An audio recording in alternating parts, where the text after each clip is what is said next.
I'm back. Hello again, YouTube.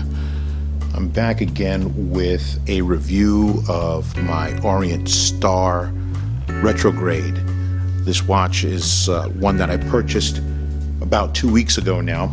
I've been wearing it almost exclusively every day, and I've put it through quite a few situations. So I wanted to come back and talk about it a little bit, give you some of the good, the bad, and the ugly about it. So without any further ado, let's get to it. First, the good. This watch is the biggest bang for your buck I could find.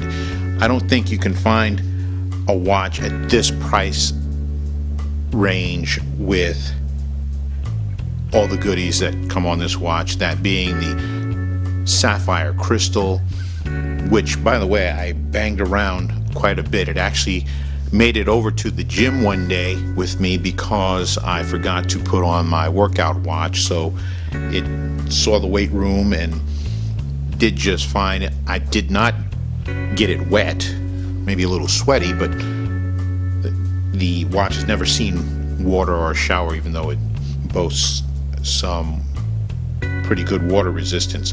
It's an automatic, of course. It has the display case back,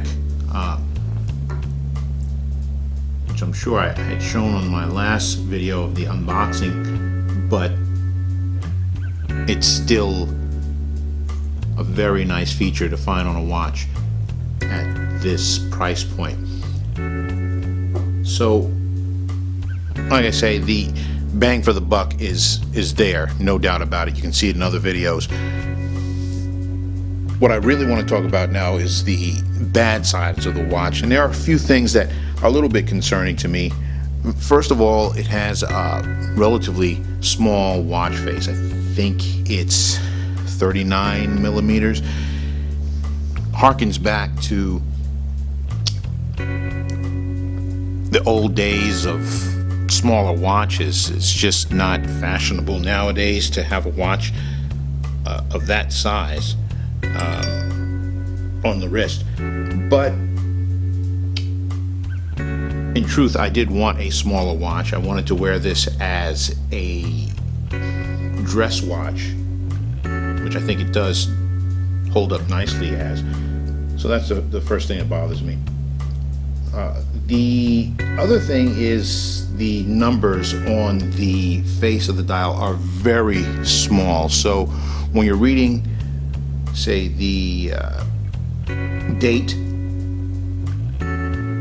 particularly the date, which is this dial here on the left side, it takes a bit of squinting with old eyes. Younger eyes might find it less of a problem, but being that the numbers are so small, the minute hand and the hour hand often obscure your view of the numbers. And mind you, it's every other number that's numbered, so it's only the odd numbers that you'll see on the dial. In between, there's a little hash mark to indicate the even numbers. Understandably, it's a small dial on a small face of a small case watch, so you're only going to have so much room to put numbers.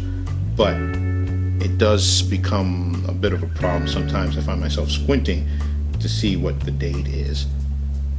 The day, same problem, except that it's lettered, so I mean it's a little bit easier to read. The Loom isn't all that bright on this watch, so if I were to turn off the lights now,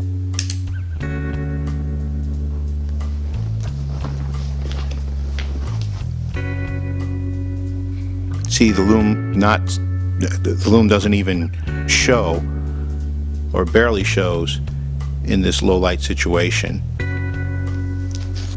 Another thing I don't like about the watch is the bracelet. Now, when I first bought the watch, I thought there was actually something wrong with it because I heard a rattling noise and I was contemplating sending it back. After wearing it for a few days, I realized that it was actually the clasp on the bracelet.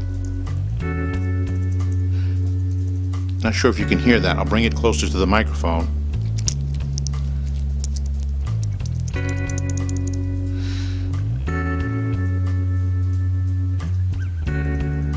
There's something loose in the clasp here that is jingling back and forth. Not a deal breaker, but the bracelet itself is not of the quality that you would expect with a watch with all these other features. The edges of the bracelet, I wouldn't call them sharp, but they're not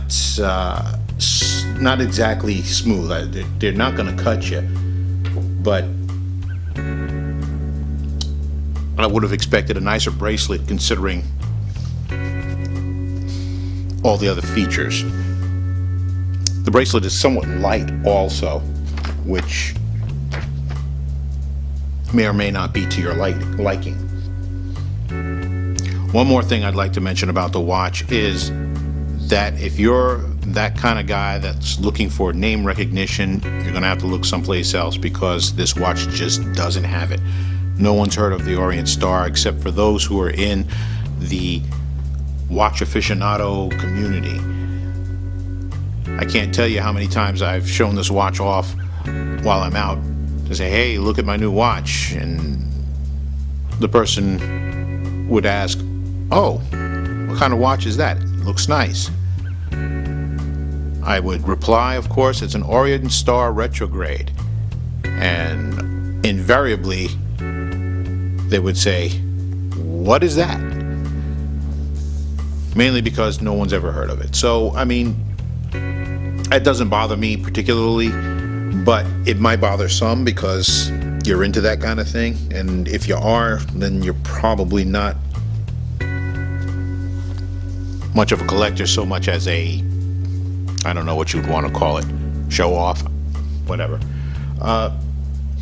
So, my overall opinion on the watch, I actually love the watch. I love the styling of the face and the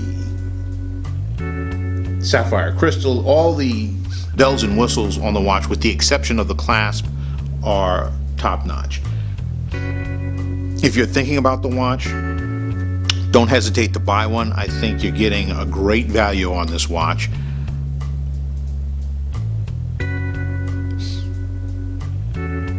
You won't be disappointed, especially armed with the information I just gave you. The one thing you might want to do is consider changing the band. I don't know exactly how that's going to happen, because it seems like it has a unique